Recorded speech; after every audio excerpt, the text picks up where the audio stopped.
the Cosmic College, you learn of the mendacious miasma, the matrix that mangles our minds. From macrocosm to microcosm, you cut crap with Occam's razor. Together, we contemplate the chain of existence. We get the straight from the metacosmic void to free ourselves from the matrix and our slave mentality mind.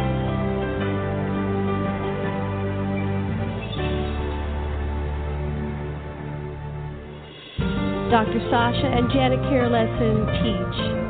The lessons host cutting-edge savants from anthropology, exopolitics, extraterrestrial studies, ancient history, psychology, astronomy, physics, and all chakra tantra. We also feature ufology, sociology, geology, philosophy, and theogen research, and relationship counseling. At the Cosmic College, experts in hypnotic regression and progression, holotropics, contact therapy, existential analysis, share their methods and experiences. You hear programs to center yourself, access your fair inner witness, and recognize, accept, coordinate, and synergize their multidimensional, multi-local subcells. At the Cosmic College, you get practical steps to spiritual ascension.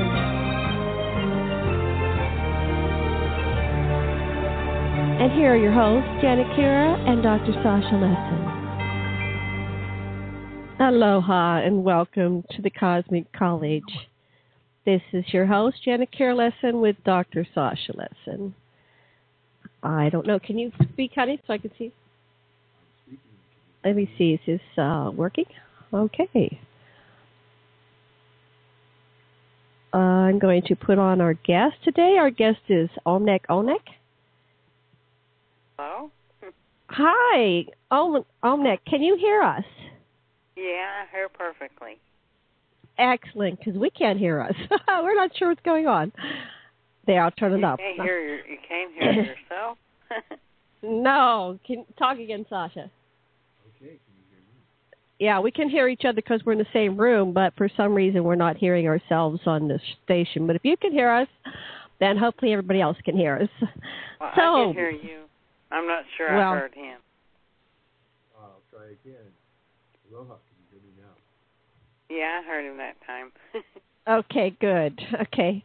So go ahead. Do you want to tell us a little bit about yourself and who are you? You are this wonderful woman from Venus. What does that mean? I was born on the planet that you know as Venus, but not physical dimension, on the atmosphere. So could you explain? There I got it. I figured out what's going on. Could you explain, please, what does that mean that you're born on not on the physical, but the astral? Because most of our listeners aren't aware of what that means. Oh, yeah. There is parallel dimensions that are non-physical, as well as the physical dimensions in the realms of reality. And it's known by most metaphysical and, people like the Buddhists and so on. It's quite part of their philosophy and teachings. And these dimensions exist, but their vibrations are at a higher level and are not in tune to the people's physical senses today. But they do exist. And people, when they no longer exist in a physical body, sometimes are existing on these different dimensions. Right. That's what my research has been showing in my experiences, that it's kind of like humans are actually third and fourth dimensional beings, because when we die, we go over to the fourth dimension, and when we are born, we come into this dimension. But your primary residence is on the other side. And are there physical 3D structures or things on Venus where you came from? Or in it. Or in it, yeah. just as much a reality if you're existing in that vibration as you are in this vibration. It's like when you're in physical, everything is your reality. And when you're in another dimension, the surrounding realities are exactly the same. They're just as real to you. Do the Venusians have the option of being in this dimension or not? Yes, it is their choice. And what are the advantages of being in one dimension over the other? Every dimension has its own possibilities and advantages, but the physical is primarily for the soul to incarnate here and experience physical reality and experiences that it can't experience in the other dimensions. Is that through a succession of bodies? Yes, it's through many different lifetimes. The soul is immortal, and it incarnates in different lifetimes and in different bodies for experiences. And the experiences depend on the soul's evolution and the choice of the individual. Do they eventually evolve outside of this desire to incarnate in 3D reality?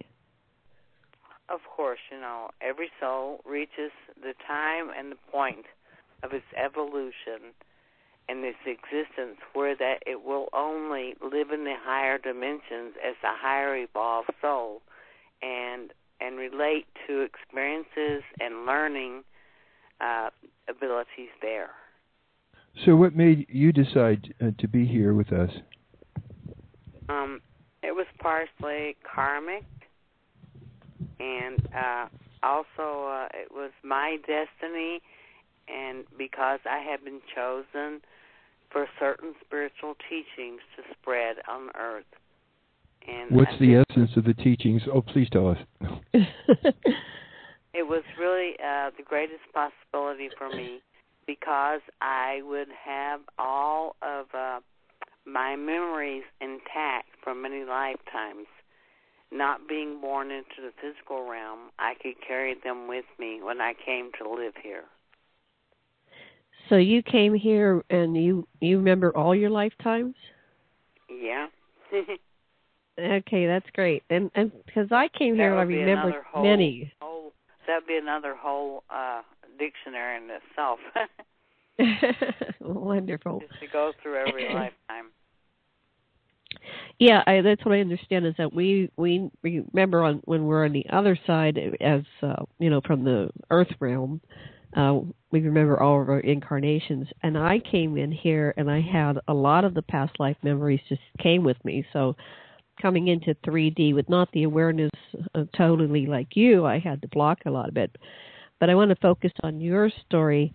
So you made a conscious choice to and I want to say incarnate, but that's not quite what you did. Can you explain what you did in order to get from Venus to Earth? How did you get here? I'll try to explain it. We have a city on Venus that still exists in the physical state. It's under a protective dome, and this city has a temple where that you can enter the temple on the astral level and do a certain kind of meditation and manifest a permanent physical body. But then you have to live in the physical realm. And we do that when we're going to work in your societies and in the physical realms for the benefit of mankind. And I was chosen to bring spiritual teachings that are more ancient than Earth itself, to bring it to mankind. So tell us a little bit more about the teachings, but I guess first I want to get you from Venus to Earth. So how did you get from Venus to Earth, and tell us about that experience? I was a child, and I was chosen because I had karmic relations with a child on Earth who was apparently around the same age as I, or we looked the same, because I had karmically entered into the birth cycle at the same time that she did, like a non-physical twin. and receive the genetic impressions so that when I physically manifested my body, I would resemble her and her physical characteristics and her family. And so I could take her place when she no longer was living. And she had a terrible accident on the way to her grandmother from her mother. And I took the little girl's place when she died and replaced her. And her family learned about this later from myself and my people. Before that happened, did they notice that the child had somehow changed? I'm not sure, because the mother was sent her to the grandmother to stay with her because she was in a situation with a stepmother that wasn't healthy for the little girl, and the grandmother hadn't seen the child for several years. So there was a chance that these people would not notice any difference. And we look so much alike physically because we had the same genetic structures. So how long did you remain with the grandmother before you went home to your birth family, Earth family? I lived in Tibet, and then I was brought to family. I lived in Tibet for 1 year and was prepared and taught English and everything I needed to know before I went to live with the grandmother. So there was missing time? I mean, what happened between the death of the child and you came in before the child died so you could spend the year in Tibet? Or I'm a little bit confused. I lived on Earth 1 year before she died, and the time when she died, I was brought to the place where the accident would happen and replaced her. In Tibet, is there a certain lamasery or a certain place where visitors are conditioned to Earth? It was a special place known to Tibetans and prepared for people to adjust to our societies from other planets to arrive and live there for periods of time. And how did you adjust? What was the challenge? Well, I had to learn how to walk and use the physical body and how the physical body functions, how to use the vocal cords, everything, because I wasn't used to a physical body. So the whole story is in my book. Can you communicate? Go ahead, Janet. I just wanted to say, so this place, they know that they receive people coming from other planets and train them for introduction into human society. So this is an ongoing thing. Exactly. It's called Agam Des. It's a temple in Tibet. Wow. So then the body, what happened to the body of the child that you replaced? She was killed in the accident and burned. At the accident, there was many people that burned on the bus accident. So nobody knew which body was which. So you were able to just... They didn't know who had perished or not, and I was just standing there with the survivors. I was standing there when ambulance and everything came and the authorities. Wow, that's interesting. Dressed in the same clothes and everything. So how did you get the same clothes?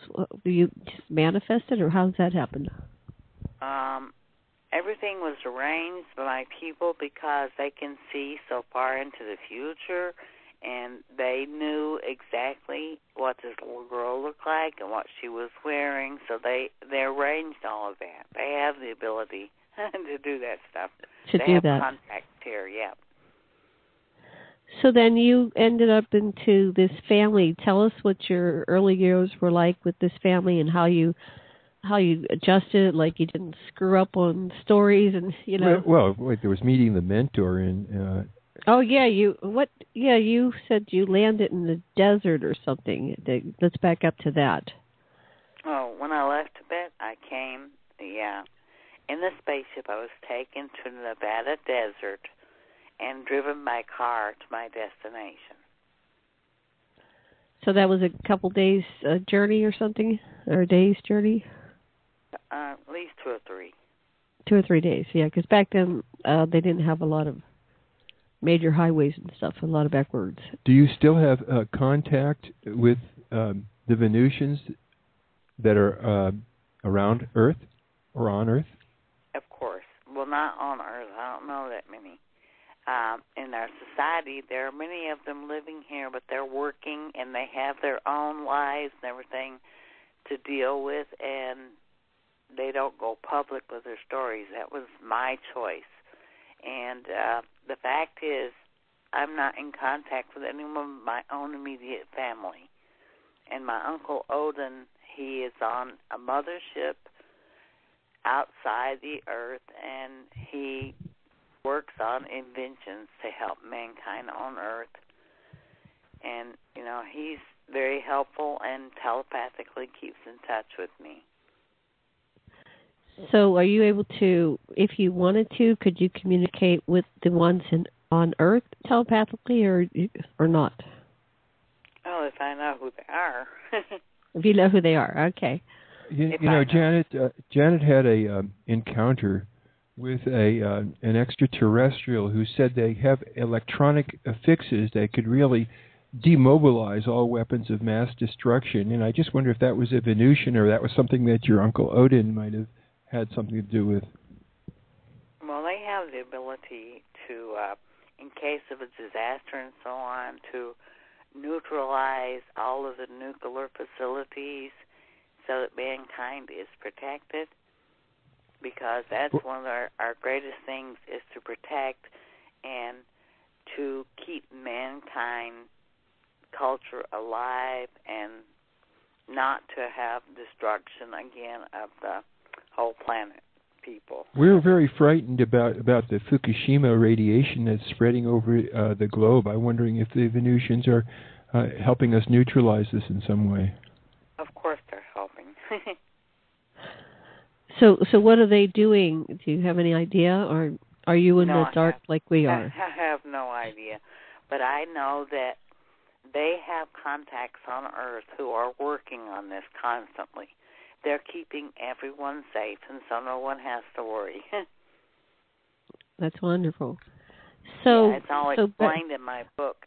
And the main reason I came was to make mankind aware that they are soul, and that soul is immortal, and that your life is temporary, and you're always individual and unique, and every experience that you have is valuable, whether it's negative or positive. To the soul, it doesn't make any difference. It's something that is for the growth and the benefit of the individual. And that's so comforting. And you learn from these experiences, and they're part of what makes you who you are. And death is only a temporary state, and you choose to come back and to experience wherever you left off in your last lifetime, spiritually and physically. I would like to jump a little bit because I'm so curious about what is life like on Venus or in Beautiful. Venus. Yeah. What's the difference between our culture and theirs? Maybe that's... And the environment, too. Yeah, the whole thing. Well, first of all, we choose to come there, and we choose our lifetimes, and we can live up to 500 years in one life cycle, and the whole life is dedicated to spirituality, creativity, and learning processes. And the cities are devoted to learning temples, and that's where that you go and experience and learn. It's like you experience the history of a certain planet or the solar system or whatever. It's like you go on like a hologram, and you experience everything like reality, and you learn from that. And it's just much different than here. Everything is like you don't need food to exist. You just absorb energy, and you manifest everything that you need, and you create it with thought. and you communicate with thought. You know, Olmec, you really struck my interest because I'm a student of the Anunnaki that came 450,000 years ago, and there's all these different stories about where they came from before they reached Nibiru, from the Illyrian group, from the Pleiades. I wonder if you could give us what you learned about our history and the settlement of this planet. There's so much in my book, I couldn't go into it on the phone or talk about it on a half-hour show. There wouldn't be enough time. But I talk about man's history, how that mankind had great abilities, and then after the collapse of the Atlantean and Lemurian societies, they were manipulated and their brain was halved so that the half that was in contact and intact and still operated was only the one that would operate in the physical world, and everything else was nullified. It's all explained in my book. My book is like a trilogy. It's a big book, but it's got so what's the title? Of it. It's called the Venusian Trilogy. What you're saying is exactly what the psychologist Julian Jaynes said at a certain point about our brains being turned off and no longer being able to hear the other side. It was genetically manipulated using our own technology that was forbidden to be shared with other cultures because of misuse. And it's all explained what happened and step by step what happened. It takes you on a history that you never even knew of. It tells you everything. And how do they get this book? You order it from Amazon. Okay. It's published by The Good Book, Gute. That's German spelling of good. The Good Book is available on Amazon. And the title? Omnec Venusian Trilogy. Can you spell Omnec for our listeners so they understand what we're saying?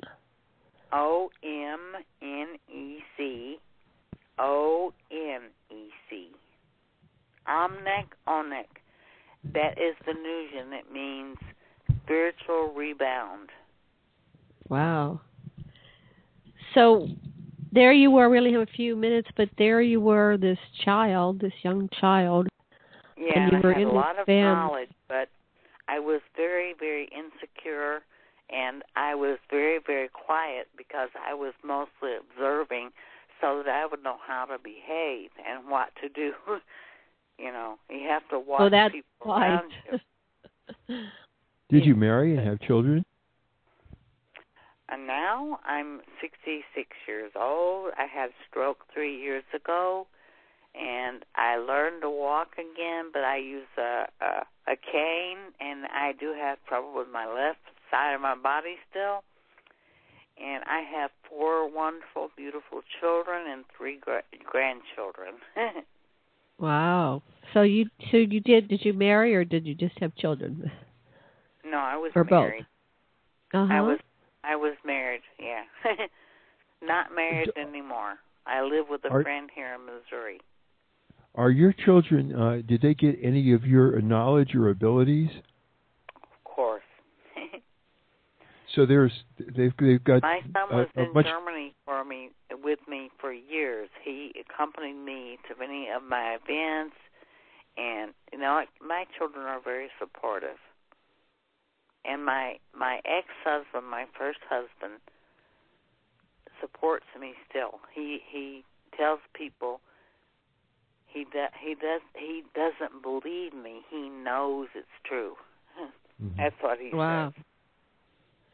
And it's really wonderful, but this book has so much knowledge, and basically the most important knowledge is the spiritual information because it erases the fear of death for people.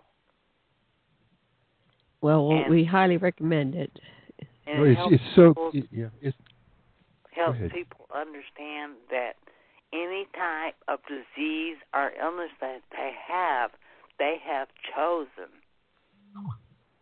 for karmic experiences for their soul. Can they unchoose it? Can they cure it themselves? Well, it doesn't mean they have to die from the disease or whatever they have chosen. It's just an experience that they must go through because something they didn't experience before.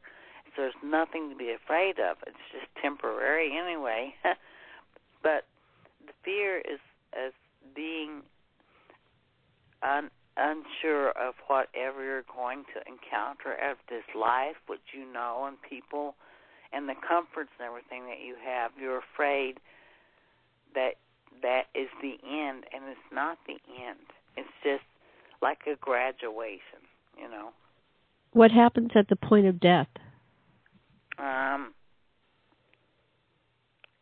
You go to where, and you're taken there by people that you have loved that left before you, and a spiritual guide.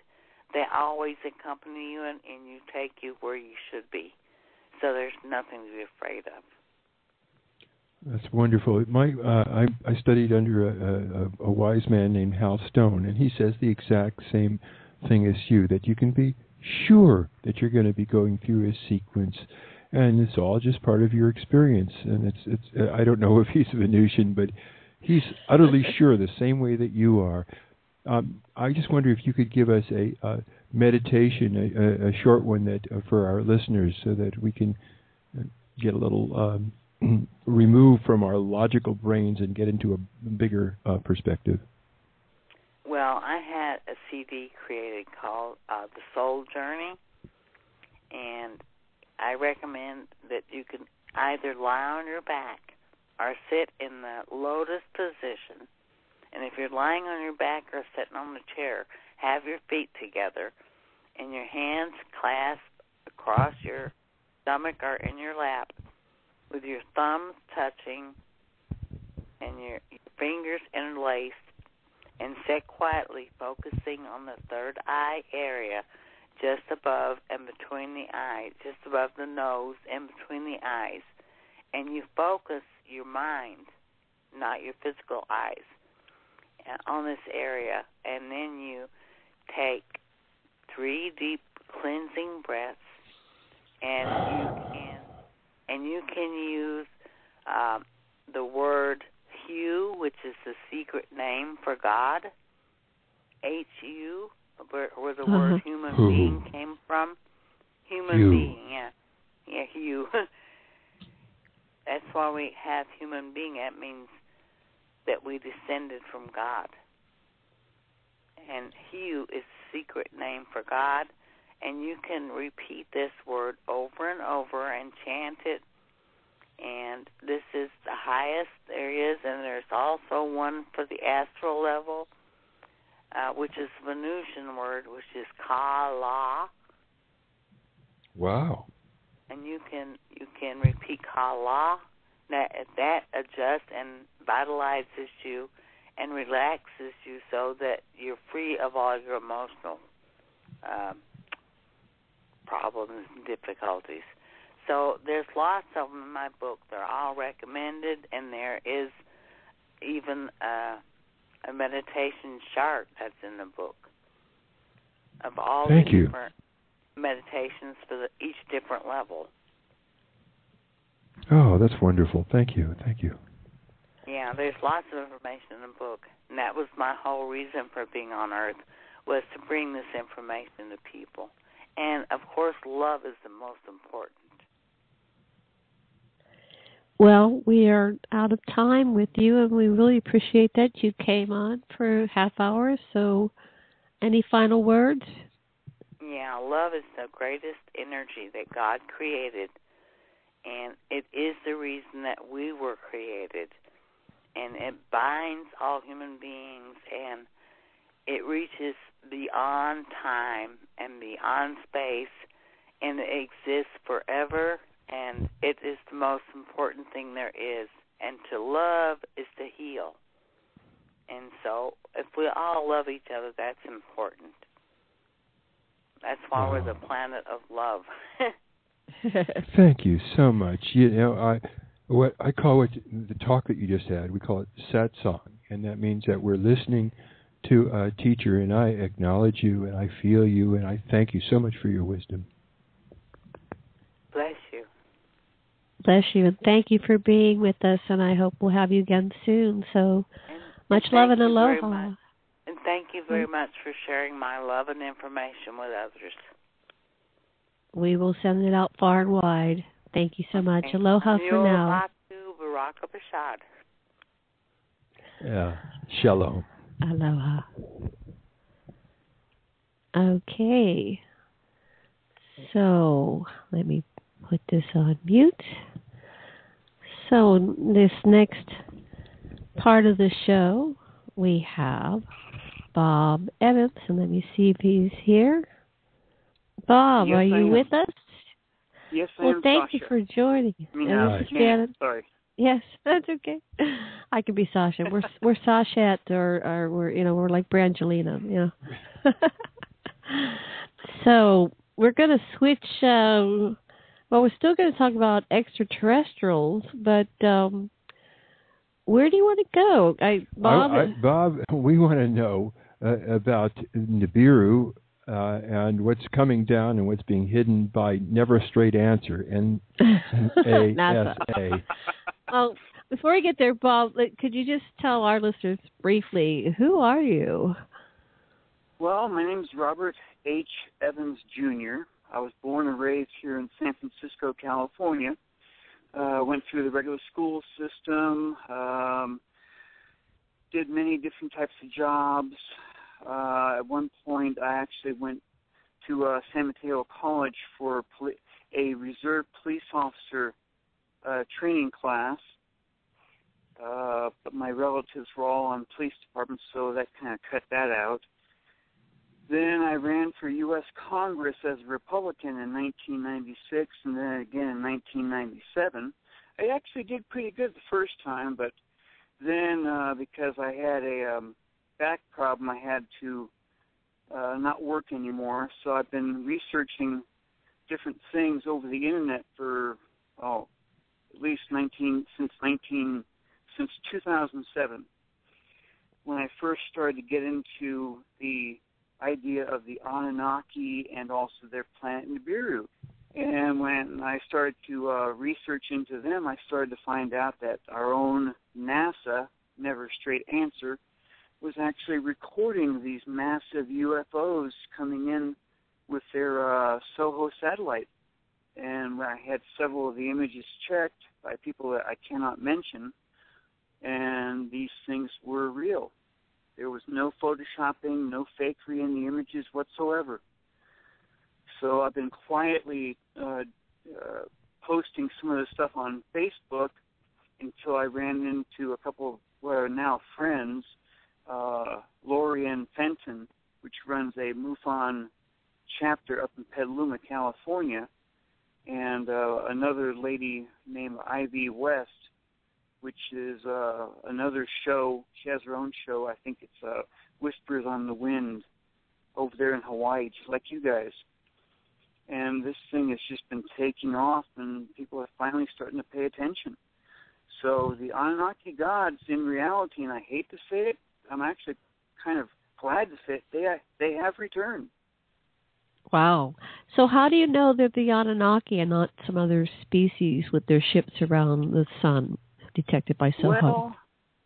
Well, first I started off researching the ancient Zoroastrian religion, and their own peoples were carving these gigantic wall carvings showing an Anunnaki god standing in front of its own flying machine.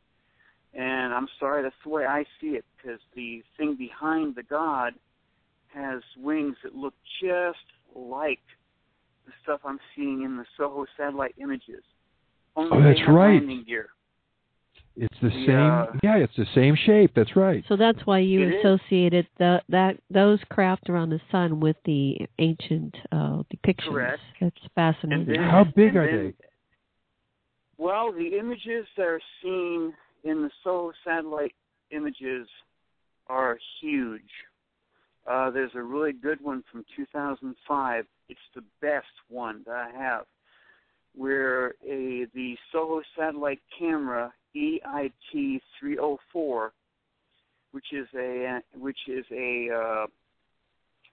ultra violet camera, and it's showing this gigantic coming down the left-hand side, and the ship is trailing what looks to be like dry plasma behind it. So it doesn't fall into any of the SOHO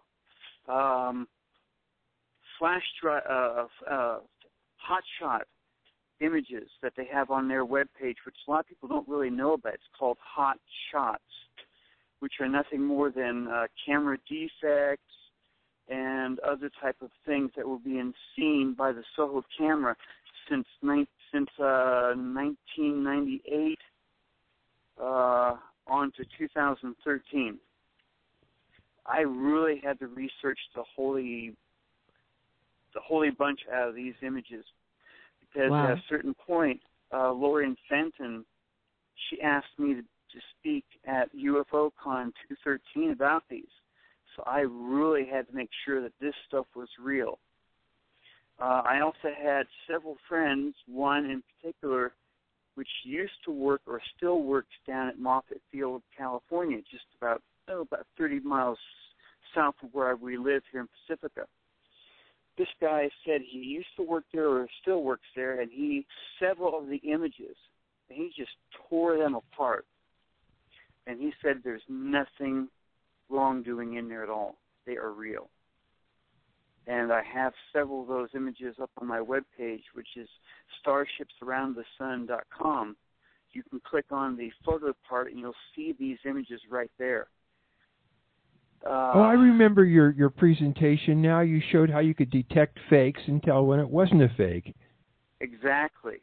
The size of the ship that was seen in 2005, if I was to put the Earth in comparison to the sun right there, and if this ship went into high orbit above our planet, it would cast a gigantic shadow across our planet. That's how big. So it's just like a planet size. Is it bigger? Is it as big as the moon, or what are you saying? It's large. It's almost the size of our planet. Okay, so they have craft. UFO experts. Yeah, more likely they have the craft that we're seeing coming down, and we call them UFOs. They're probably just shovelcraft. Yep. Right. So there's large planet-sized craft that are traveling up there in the cosmos, and all we're seeing is shuttlecraft. Yeah. That's what my other source says. That she says that Gus, which is the Roswell craft, is just the shuttlecraft. That's what Colonel Philip Corso said in his book, the day after Roswell. The way they when they took the 3 ships came down around Roswell in 1947. The Army got one, the Navy got one, the Air Force got one, and Philip Corso was a lieutenant. No, he was a colonel in the U.S. Army, and he described how they took it apart and found that there was no control surfaces in the ship. There was no food preparation or storage. There was no laboratory, for having to do your own thing on board the ship. So they felt that these things were actually shuttlecrafts. They were coming down from a much higher orbit, and it was coming from a mother ship. And well, maybe those creatures when you didn't have to do this typically like humans do. Well, the earliest image I have from the SOHO satellite is in 1998. And this thing is your classic flying saucer. This image is coming straight towards the satellite. How can our people see these images? Can you give them a location where they can go? I put a link on QuarianRadio.com, but maybe you have a link. On my website. Website, yes. Yeah, got all these things on there. Hold on a second. Okay. Sure. Let's see, where is it? It's on here real fast. Hold on. because I put almost all this on my my webpage. It's soho-data.nasa.gov/CGI-bin/QUERY.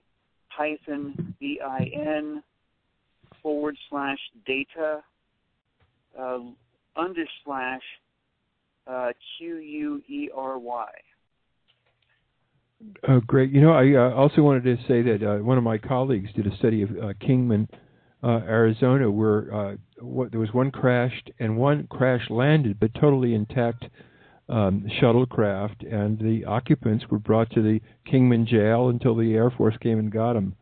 Are you familiar with the Kingman stuff? I've heard of it, but I have not actually researched it myself, so I really can't tell you much on my part. These things, I started actually researching into the Anunnaki and Nibiru, because a lot of different websites were talking about this gigantic planet and all this stuff, and you could actually see it there on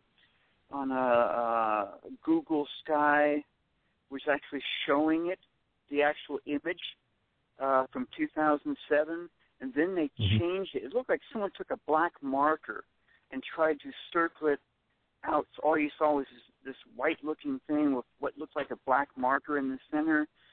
The one put by Microsoft, their webpage actually had pieces of it cut out where at the same coordinates. And that actually started to really draw my attention to these things. And then one of my friends started sending me images from the Soho Data webpage showing these ships, and I was like, huh? Are these real? And that friend of mine actually looked at these things and I just started collecting them after a while. The Soho cameras, there's something else.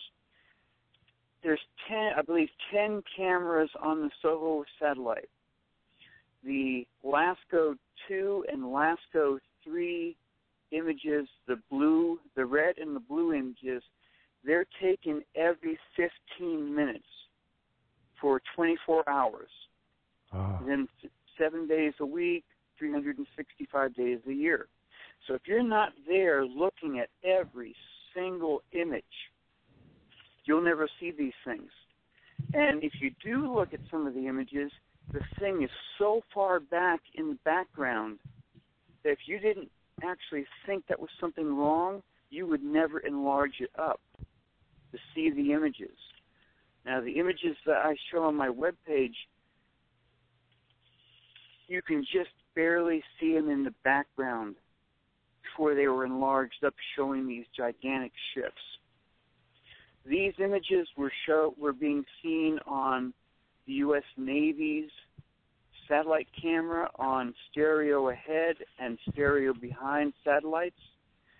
It was called the SECCHI, S-E-C-C-H-I, and there's several different versions. They were picking these ships up, stereo behind, stereo ahead were picking these same ships up. The Soho cameras were picking these things up. I have over 3,000 images of these ships either arriving, departing, coming out of warp, which is, it could be called a warp gate, it could be called interdimensional, whichever name you want to use. I'm more used to. They appear suddenly. Is that what? Suddenly they appear. Is that what? There's a gigantic flash, and the ship was flying out of it. Okay, and I've caught several of these images, which I call very rare. You can see them on my webpage if you have a chance to go there. Do they depart the same way? They leave the same way? When they leave, is it the same sudden? I have never seen them do the same thing, although I have several images that look like they're doing it, but they're not as awesome of an image as when they arrive. I know it's hard to It's so hard are they to coming explain. through Stargate? Are they coming through some kind of Stargate, do you imagine, or like a wormhole? They're coming through something, either a warp hole, they're either coming out of warp speed. Like, in Star Trek, you used to see a huge flash, and then the Enterprise went flying out of it. Right. And several of these images were actually caught directly by the solar cameras exactly when they happened.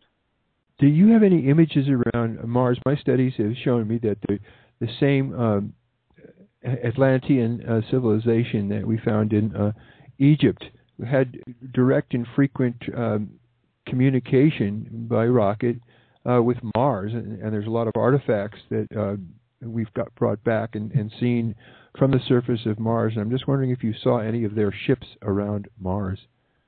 No, my only line of sight is directly the sun, which is what the only thing Soho shows. But if you believe Zacharias Sitchin's books, where he said the Anunnaki came here some 450,000 years ago to mine gold, and they also mined several other different things like copper and maybe silver, but they couldn't use our moon. There was no atmosphere there, so they used Mars as a base for the smelting of the gold and then sending it on to Nibiru. So there is that. There has been a huge base been seen up on Mars, talked about by several different people over the time. So you sent me a number of articles involving Eisenhower's various meetings with extraterrestrials and which species they were, and the involvement with Pope Pius the 12th, I think it was, that he met these beings. So tell us a little bit about those stories. Well, Eisenhower had a secret meeting back in 1954. And the only thing that outed that meeting was the fact that he asked the Bishop of Los Angeles, Francis McIntyre, to be his spiritual guide for talking to these aliens. What I believe happened, what I was told, I've got this from several different sources, they actually met with the Greys, a reptilian-looking race, and an interdimensional race called the Etherians. Okay, I get the Etherians from a letter that was actually sent out by one of the people that was there with the Hearst newspaper. Randolph Hearst was actually there at the meeting there in 1954 at what was then called the Muroc Airfield. Let's see, Gerald Light. He wrote a letter to his friend Meade Lane. I have this on my webpage, the first part, where he talks about these aliens actually showing up. Now, McIntyre, he went straight back to Rome and contacted Pope Pius XII, and told him everything he saw and heard. Now, how do I know that? How do you know that? Tell us. A Jesuit, a high-ranking Jesuit priest in early 2000 went and talked to Christopher Barbato, an Italian reporter, and told him basically everything that the Vatican knows about the aliens and what's been going on and happening stuff. Christopher Barbato did several articles, and I have links to those articles and all that stuff on my webpage, right on the front terrific. page. All right. So if your listeners go to my webpage there, they can see all those links right there. They can actually click on each and every one. He did these articles over in Italy. And as far as I know, these articles never came over here to the United States. So I don't think anyone over here really saw them. I'm going to translate them. I'm going to put them in English. Okay, sure. He then went to his friend Luca Scantamburlo, which was another Italian reporter, and told him as much as he wanted to. He was holding back a lot of stuff from Luca. Now, in 2008, Lucas Stantonberlo did a 2-hour interview with Camelot, with Project Camelot. And you can see that interview up on their YouTube webpage. And during that interview, he told the reporters, the 2 reporters that were doing the interview, that this is everything that his friend told him, and that they also knew about President Eisenhower meeting with these people, and that Bishop McIntyre went and directly told the Pope, Pope Pius XII, and that there were actually 2 alien races living here on Earth back in 1955. And so he doesn't really talk too much about them. Yeah, let me go back a little bit. Okay, first Sure. of all, do we know why these extraterrestrials or interdimensionals or Terran, what do they call those, crypto, whatever, the ones that are here, evolved the here? Ethereans, that are, yeah. Well, there's interdimensionals. There's a name for the species that evolved here and are in the Middle Earth, and we're now discovering them. So that's another name, but I don't know. What was the content of what their was talk? the content of their talk, or was it, get rid of your nukes or kill you, or what do you know? As much as I've been told, and from what I've read in other articles, what they all came here for was because of the 3 ships that crashed around Roswell. Okay? Supposedly the alien bodies were handed back to the Greys, and they came here to welcome us because they'd been watching us for a while, because after we dropped the atomic bombs in Japan, they knew we were at a high stage of technology.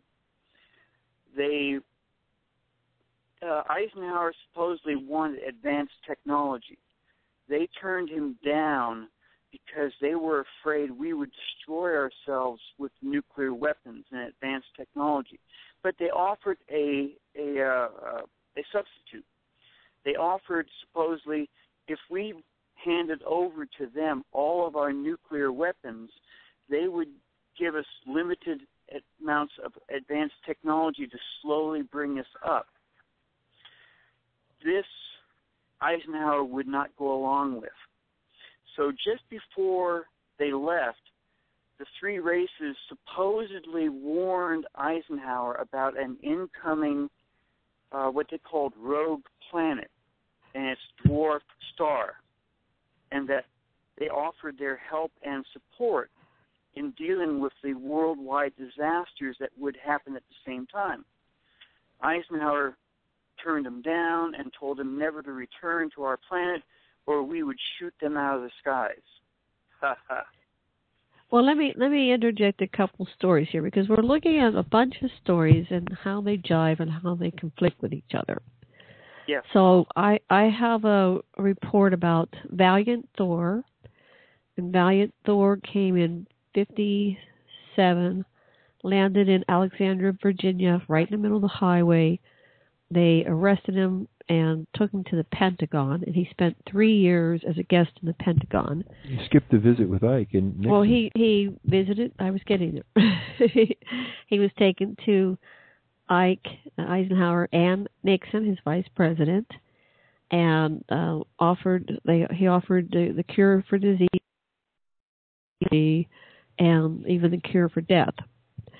And Ike and Nixon at that point wanted it, but I guess they're not in control, and the people that were in control of the military said, no way, we're not going to take this. So, but they did have Valiant Thor there for 3 years. I have another report where there were 5 craft delivered to 5 different countries that first 2 weeks in July of 1947 as a gift. And the Roswell craft was an accidental explosion they went from one craft, they delivered in one craft, and then they have another craft to take them back up because they're shuttlecrafts. And it wasn't, that ship was not shut down. But to cut to the chase, they are guarding a wormhole outside of Mars, and they expect these planet killers to come through, and that's why it's a joint effort with many species, and they are there to guard against these planet killers who come and take the resources, all the minerals. So there seems to be something about the Earth and its minerals that are very valuable that other people want, because that's what the Anunnaki say. So anyway, I was just seeing what's going on with the different stories. So you're saying back in 54, and then there was another one in 55, yeah. They basically wanted us to get rid of our nukes, and then they'd give us technology. Well, a nuclear missile, this is also part of it, was fired from Phobos, a moon of Mars, and it brought down the Phobos probe that the Soviets had sent up. You can actually see in photographs of the missile approaching and then the disappearance of the Russian probe.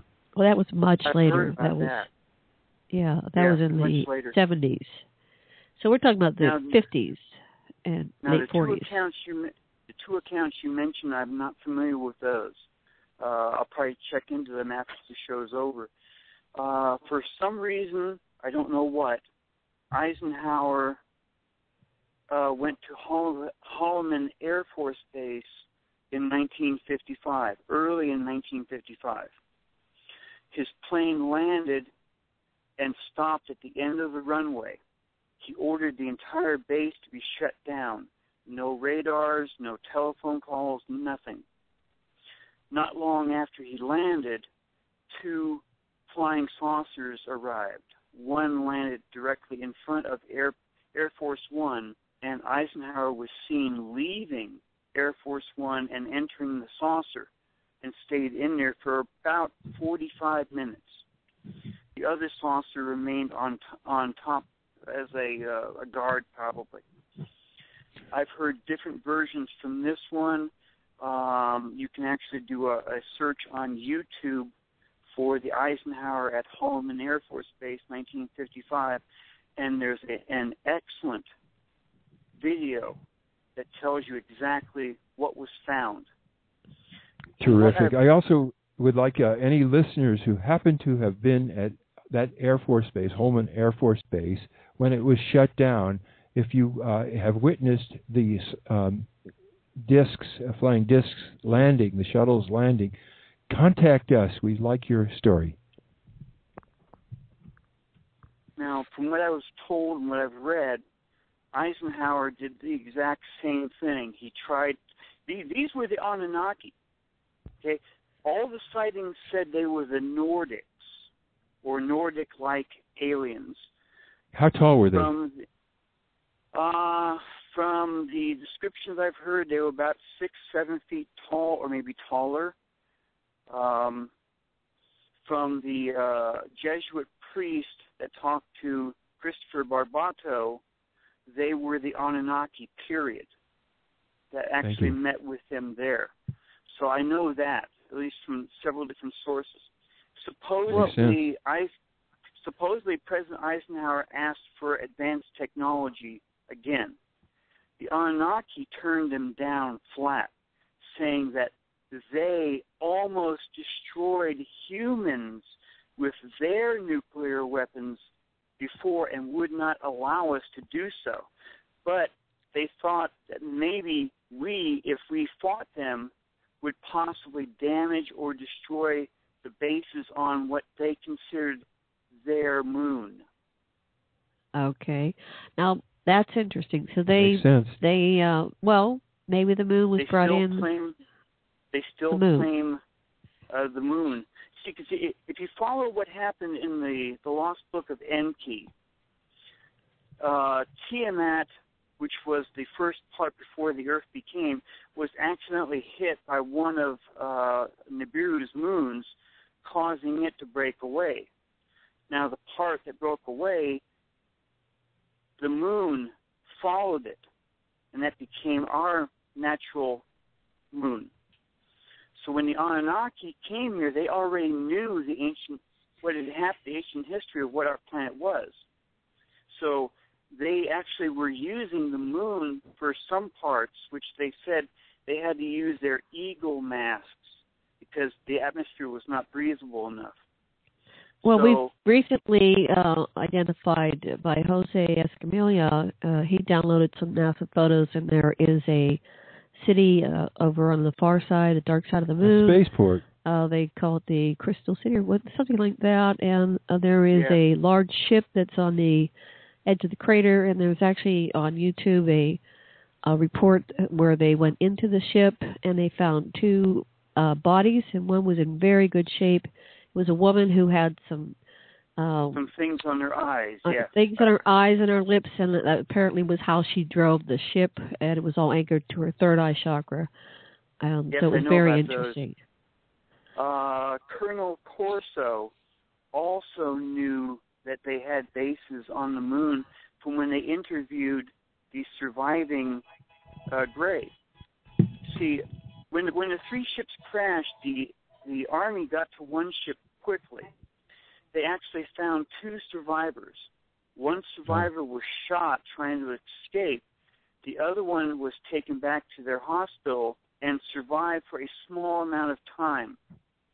It is the one that they got the information from about the bases up on the moon. Now, another thing, the Apollo 17, when it went around the dark side of the moon, it was contacted directly in English by the base that went underneath it, telling them to never return to the moon. The story is they kept going, and the woman was from Apollo 20, which was a joint U.S.-Russian expedition. So they didn't obey. Lucas Stantonberlo has a web page, and on that web page he actually shows some of the images for the Apollo 18 on to Apollo 20. And the other piece, the other piece is there was a recent YouTube on Mars, and it went around this huge, not a statue, it's more like the face on Mars, huge structure, which is a carved face. And if you look at it, it's the lady in the ship on the moon. Who looks very much like Nimba. I haven't seen that one. I'm sorry. I'll send you that link. Okay. It was like. Let's go back a little, because you mentioned a reference that I'd like to check out, and I'd like our listeners to check out. Sure. What was the reference? The actual photos taken on the dark side of the moon. Okay. As far as I know, NASA has never released those images showing the dark side of the moon. The Chinese have a satellite up there now, which supposedly has taken images, but they're not really showing them as well. Some images have been leaked. The Japanese have a satellite that's been around there, but they haven't revealed any of the images as far as I know. They might have. Maybe I've missed them. Well, there are some. We'll correlate that information after the show I and would put like it on to our say site. That Andy Lloyd, who is an astronomy guy in UK, it says something very similar, that it's not just Nibiru that's coming, but all the planets are getting closer to Solaris, to our sun, and partly Nemesis, which is the subdwarf that can't be picked up because his light is too dim, but is also moving closer to the sun, which is causing solar flares and all kinds of things, and it's getting more and more intense. But the solar flares would be maintained or corrected by these ships that are next to the sun. Is that what you were saying earlier on a conversation we had? Yes, I was. Our sun has an electrical impulse between all the planets and their moons. Mm-hmm. If another thing comes through our system, that other whatever will usually have a different charge or a different polarity which interacts with our sun. This was why exactly the scientists were warning for 2012 that we were supposed to have had all of these massive solar storms all over the sun. They haven't happened. They have not shown up at all. It's got the scientists wondering what the heck is going on there. Well, what the heck? Another one of the SOHO satellites has been recording these massive alien space probes that have been orbiting our sun for over 6 years.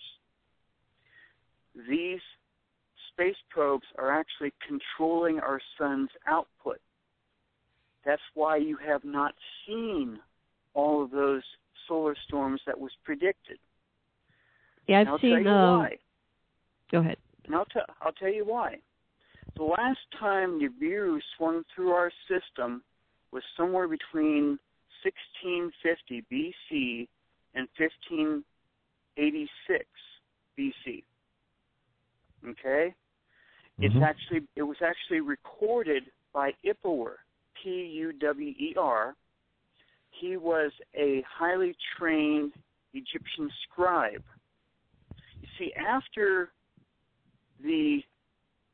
I'm just gonna say it very clearly. After the slaves left Egypt with their leader, probably Moses, the new Egyptian pharaoh, Ahmose I, demanded to know how and why the god of the slaves was more powerful than all of Egypt's magic. So he ordered that all the information from ancient times be brought forward to him. Puwer also did this. He wrote everything down he saw and heard. See, your average Egyptian back then couldn't read and write.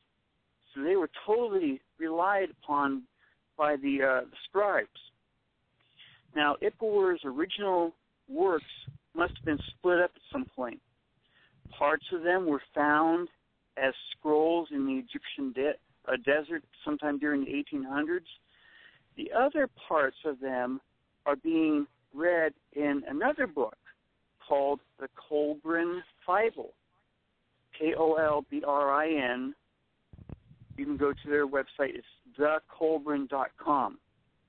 The hardback version I have, so I've actually gone through it piece by piece and seen exactly what backs up and what helps.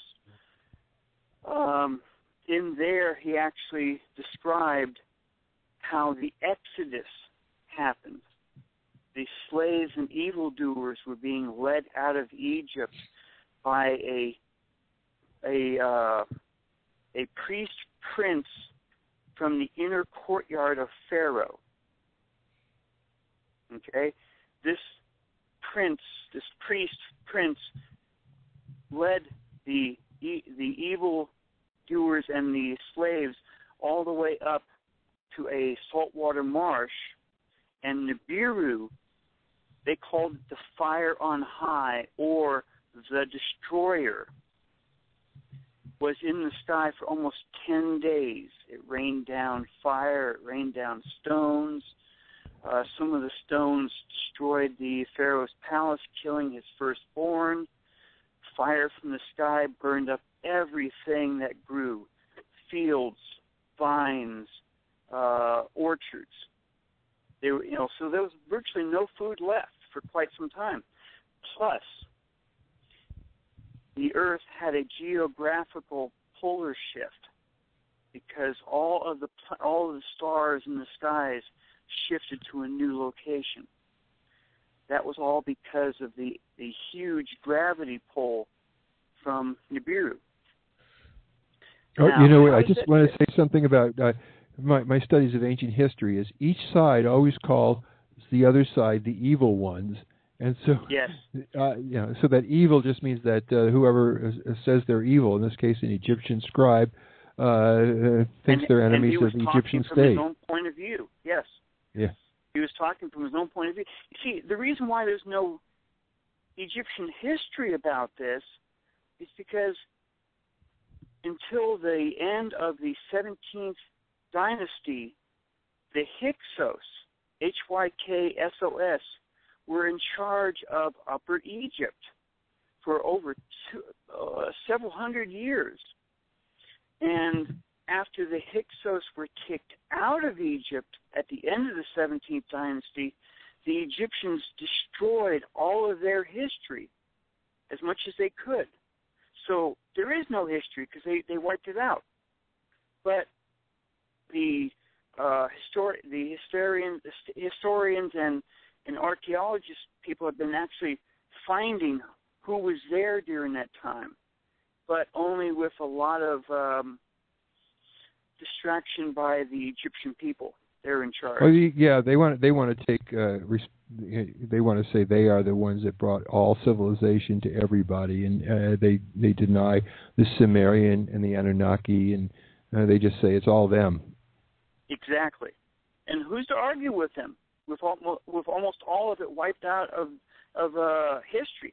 I mean, there's one tomb over there in Egypt. I forgot where it's at, but on the walls there are these fantastic drawings. I forget the name. It's Abydos. Okay. Abydos is the name of the site. And the people being seen on the walls of this tomb are not your basic Egyptian. They look like Hebrews. Yep. The way they used to dress. They're Sumerians. So, that they say that was the Hyksos people that came into Egypt over a period of time and then actually took over. Now, I'm not saying they are the Hebrews. They could just be a separate race called the Hyksos. Maybe they were actually two exoduses. I don't know. I wasn't there. I can just tell you what I've read. Mm-hmm. What is the source for this Cobran Bible? What kind of is it? Okay. It's this Egyptian feller. It's some text. Yes and no. When the Egyptian pharaoh demanded all the information about the god of the slaves, all this information was brought forward, probably put in what used to be called the labyrinth there in Egypt. Okay. But at some point, it all got dispersed and was kind of forgotten. But different sects actually kept a lot of this ancient history going from one dynasty to another. When the Bible was actually created, that was from Emperor Constantine and his wife, about 300 A.D. All of the manuscripts and books that were actually part of the Bible were created right then and there, and anything else that was not put in the Bible was called heresy, and they were all ordered to be destroyed. Now, these sects that were keeping all this information didn't want to do that either, so they kept it all nice and quiet, handing it down from one group to another until about the 1100s A.D., where supposedly either the Pope or someone around there discovered they have all this information, and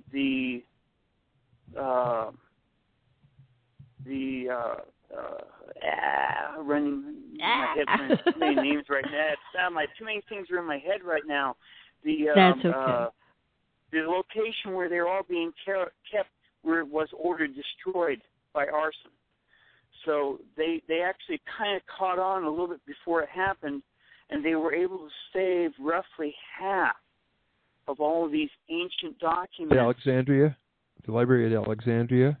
Or Ashurbanipal's library? It was up in, I think, either England or Scotland or somewhere around there. I forgot now. But only about half of the information was saved. The other half burned.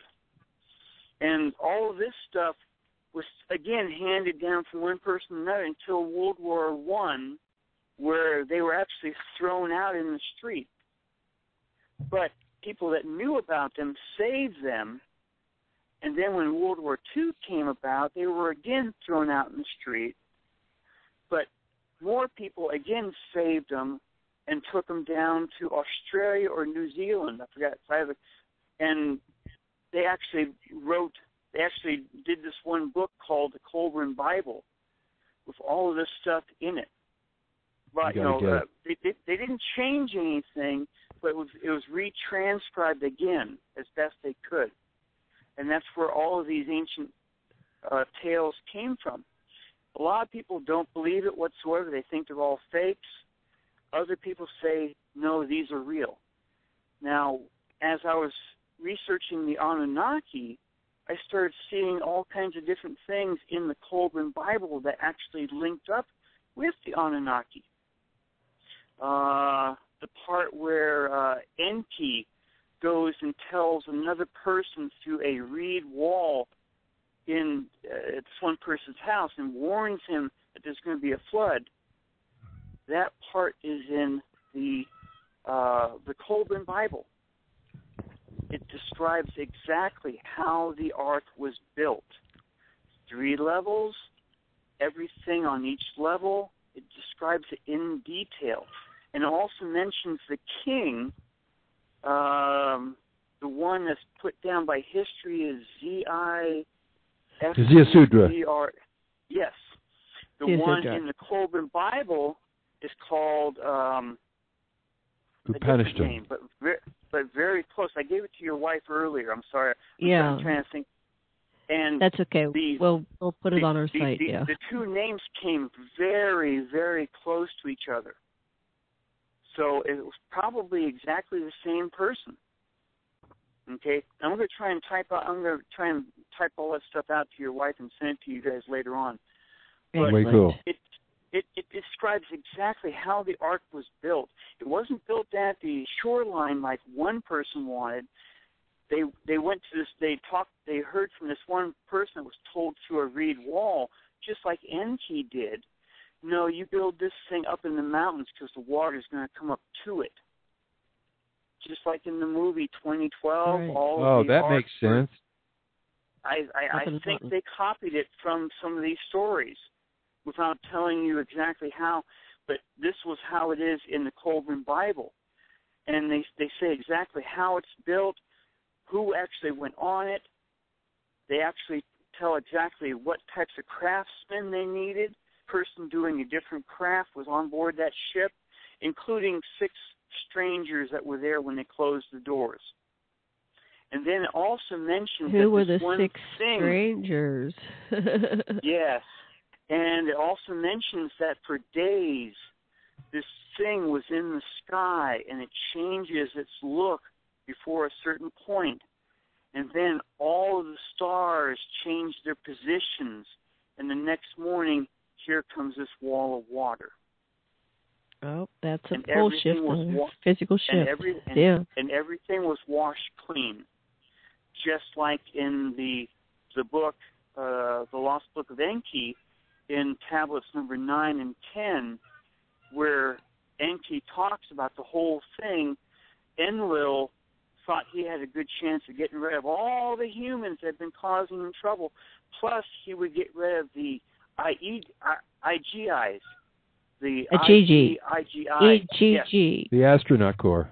We call them IGG. They had captured... Which were actually the Anunnaki who worked on Mars, but they had come down to Earth just like Enoch said in his book. The Enoch said that 200 came down and grabbed the human females and had them bear children, and the children were all giants. Well, that's exactly what happened. The 200, how you pronounce their name again? I'm sorry. The IGG? They had IGG. IGIGI. The astronaut corps. The astronaut, yes. They had grabbed the 200 females when they went down to Earth during a visit of Anu to Earth. And because they were holding them, they actually said they would cause all this massive destruction if they were opposed. So they were allowed to keep their human females. So Enlil thought this would be a good time to wipe them at the same time. So he didn't want anyone to know that Nibiru, its upcoming orbit was actually going to cause the flood itself. They had been putting ground sensors down in what is now called Antarctica, and also down in southern what we call South Africa. And these sensors knew that the planet Nibiru was actually coming up from below our system. And just as they were seeing the red dot as the planet, that's when all the ice came off the Antarctic shores, causing the Great Flood. Now, there's another person, two people, that did a fantastic book. Now, believe me, this was hard reading at the time, but I have it. It's called Cataclysm, Compelling Evidence of a Cosmic Catastrophe in 9500 B.C. by D.S. Allen and J.B. Delair, D-E-L-A-R, L-A-I-R.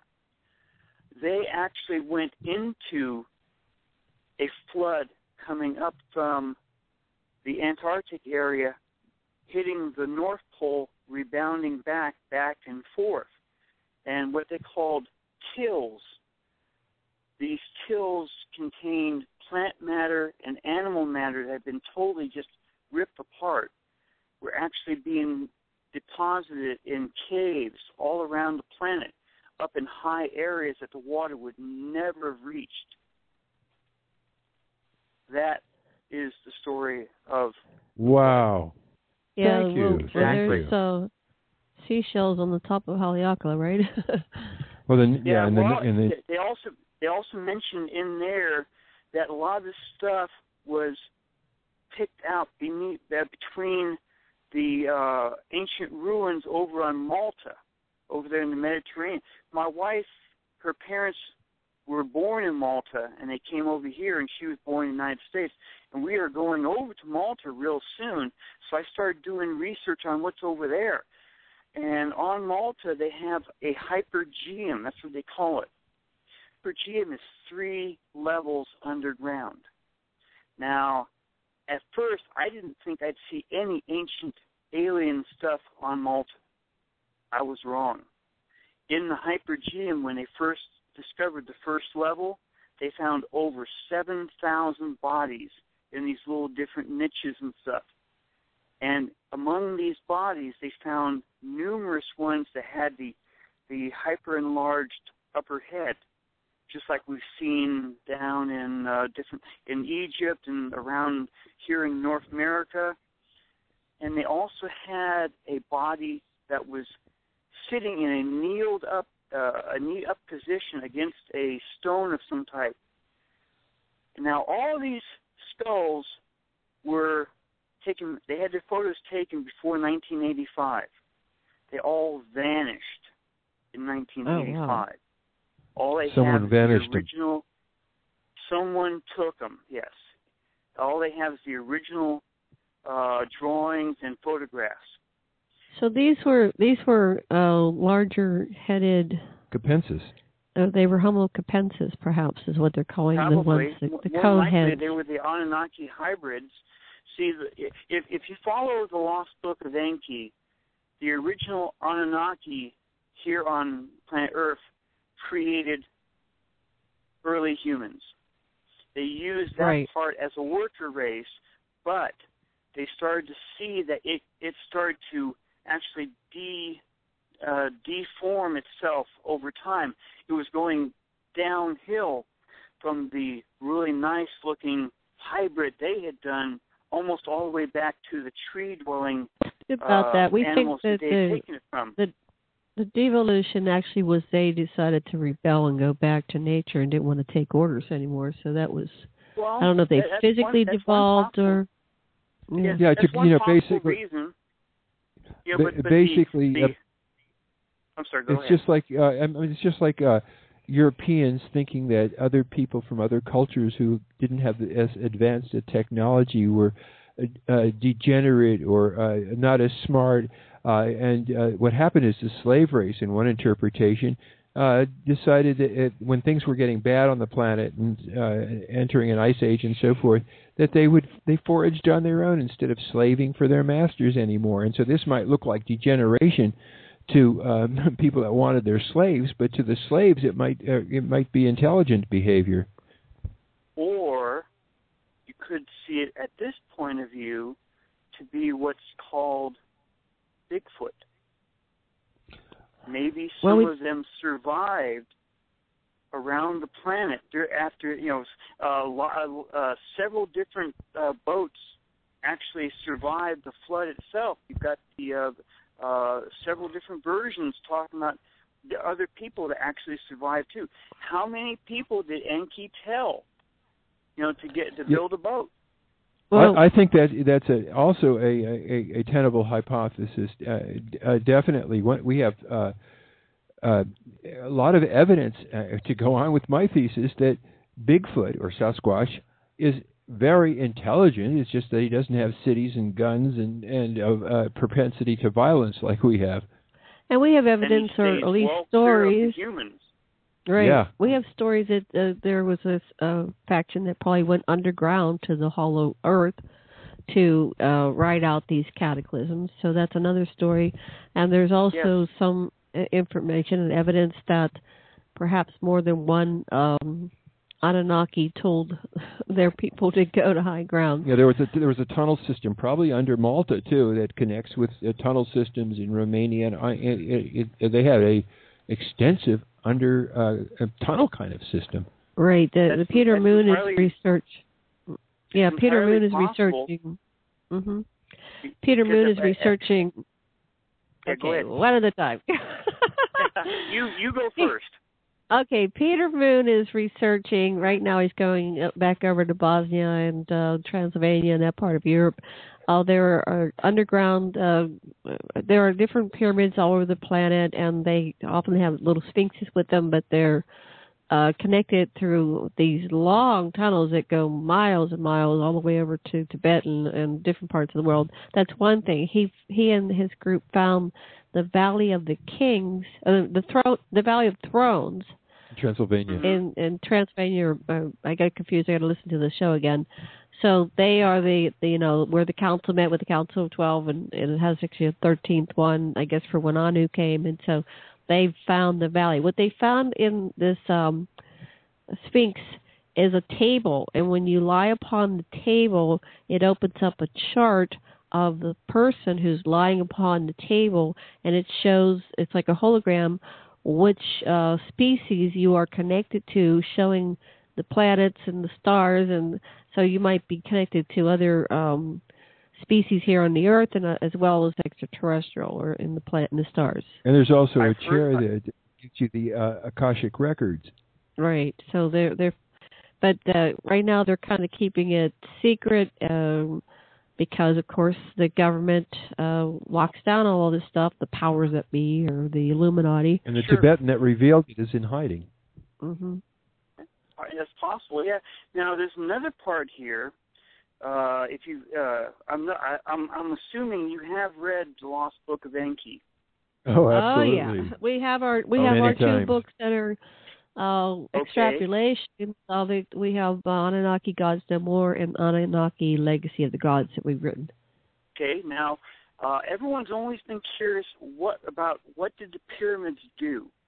Everyone's always saying, were they power plants? Were they this? Were they that?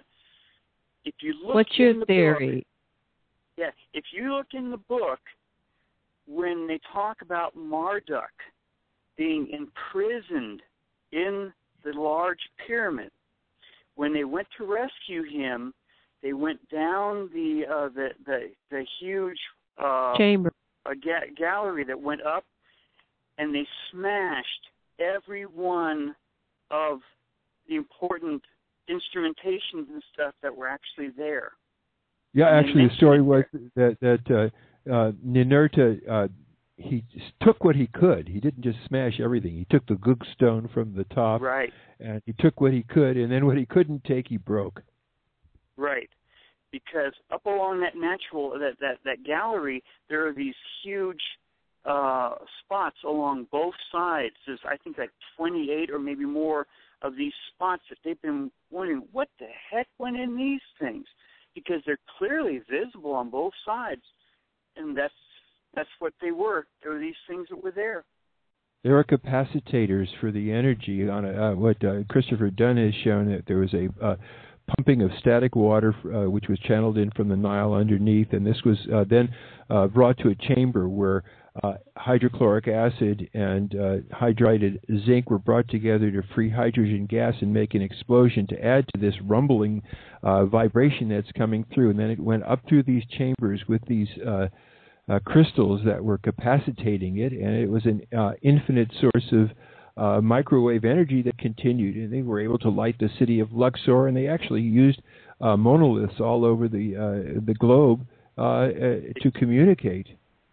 It kind of sounds like it, yes. So Zecharia Sitchin actually gives a partial answer right there in his own book. Right. I wanted to go back, kind of revisit. We started with Ike and his visitation. Did Truman, the story is that back in Roswell, there was a landing and an encounter. And that, I think, was portrayed by Steven Spielberg, who was doing that whole, I think it was 20 hours. It was 10 shows, 2 hours apiece, called Taken. And he started with he was following the pretty accurate history. So I wonder, have you heard about it going all the way back to Truman's time? And then other question I have, go ahead. I've heard different versions, and I've seen different shows that talk about that. I do know that Eisenhower wanted to go public with everything he knew in the 1954 after the meeting right then, but his hands were tied by everything that Truman himself had created, more than likely the MJ-12, that type of stuff there. Yeah, his hands were literally tied. And after the 1955 meeting at Holloman, he was so angry after he found out that the Anunnaki still claim the moon as theirs, that his plane left after several hours. His plane left at treetop level at high speed. He wanted to get back to the White House.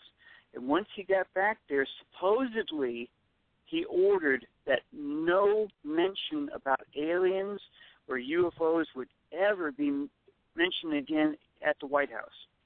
Wow, the truth embargo. He was later heard to actually regret doing that because he didn't feel that MJ-12 or this other committee was not handling the idea the same way he would have. Now, I've heard different stories where different groups found out about Area 51 and also where the aliens were taken to, and Eisenhower actually was going to force them to hand over all the information. So I don't know if any of that stuff's true or not. Well, there's that whistleblower that was recently in at the UFO Congress. They had his YouTube or his video, and he was dying, and he said that he went over to Roswell, and I think it was Eisenhower that sent him to find out what was going on. Yes. Yeah, are they? Yes. It's on YouTube.